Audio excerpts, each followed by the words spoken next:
Voici le corrigé d'une activité faite en classe qui demandait de traduire en équation une description en français. Avant de passer aux questions, notons que nous connaissons à ce stade 3 types de réactions. La combinaison, qui en définition combine 2 réactifs en un seul produit. La décomposition, qui casse un seul réactif en plusieurs produits. Et la combustion, qui fait réagir un composé organique avec l'oxygène de l'air pour former du CO2 et de l'eau s'il y a suffisamment d'oxygène, et s'il n'y a pas suffisamment d'oxygène, qui peut former à la place du CO2 du CO, un gaz toxique, ou du carbone, c'est-à-dire de la suie.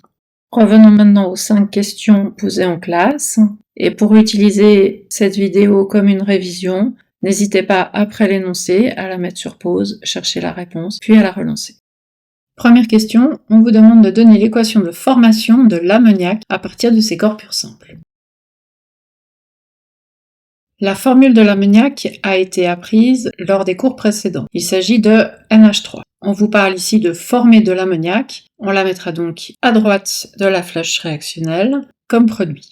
Les réactifs sont les corps purs simples qui constituent l'ammoniac. L'ammoniac est constitué d'azote et d'hydrogène. Les corps purs simples d'azote et d'hydrogène se trouvent tous les deux dans la série 1, 7, 8, 9 et tout ce qu'il y a sous le 9, et nous savons que ce sont des non-métaux diatomiques. L'équation est donc N2 plus H2 donne NH3. Les équations proposées ici ne s'intéressent qu'à l'aspect qualitatif. On peut bien entendu aussi s'intéresser à l'aspect quantitatif et équilibrer cette équation. On aura alors une molécule de diazote qui réagit avec 3 molécules de dihydrogène pour créer 2 molécules d'ammoniac. Deuxième question, on vous demande de mettre en équation le phénomène observé lorsque l'on brûle du méthane dont la formule est CH4.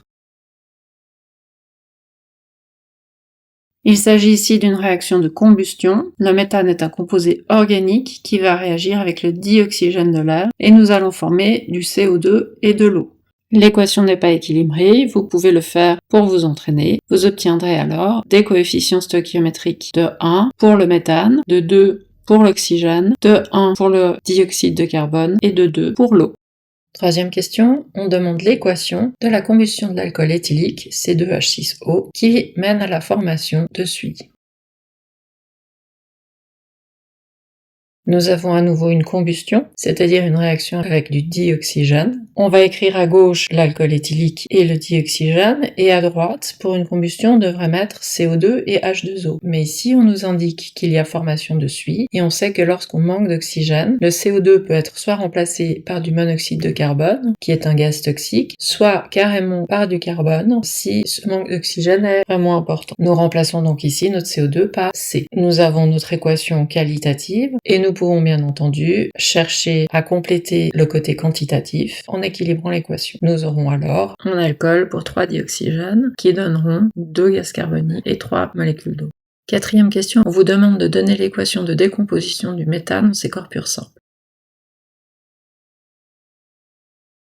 On vous parle ici de décomposition, il y a donc un réactif et plusieurs produits. Le réactif, on vous le donne, c'est la décomposition du méthane, donc c'est CH4 qui est positionné à gauche de la flèche, et on vous dit que CH4 va se décomposer en ses corps purs simples. Donc à droite, je dois avoir du carbone et de l'hydrogène. L'hydrogène fait partie des 1, 7, 8, 9 qui sont diatomiques. Quant au carbone, nous avons déjà vu sa formule plusieurs fois, que ce soit du carbone sous forme de diamant, sous forme de graphite ou sous forme de suie, sa formule est C. Il s'agit d'un atome même si c'est un non-métal. Et la différence entre le diamant, le graphite et la suie sera simplement l'organisation des atomes dans l'espace. Encore une fois, ce que nous avons ici n'est qu'une équation qualitative. Nous pouvons aller plus loin en explorant le côté quantitatif et en équilibrant l'équation. Nous trouverons alors que nous avons un méthane qui se transforme en un atome de carbone et 2 molécules de dihydrogène.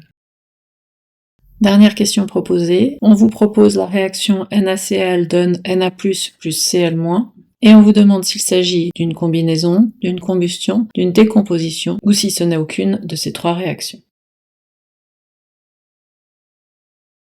Ce n'est pas une combustion car il n'y a pas d'oxygène pour réagir. Ce n'est pas une combinaison car il n'y a pas plusieurs réactifs à gauche. On pourrait peut-être imaginer qu'il s'agirait d'une décomposition puisque nous avons un produit et plusieurs réactifs. Mais en réalité, cette réaction, nous l'avons déjà vue précédemment, ce n'est pas vraiment une réaction. Il s'agit en réalité d'un mélange d'un composé ionique qui est dissous dans l'eau. Il manque sur la flèche le H2O pour se représenter la présence d'eau, l'état solide à côté du NaCl et l'état aqueux à côté des deux ions. Cette équation représente un mélange, celle d'un solide ionique dissous dans l'eau. Il s'agit d'une dissociation.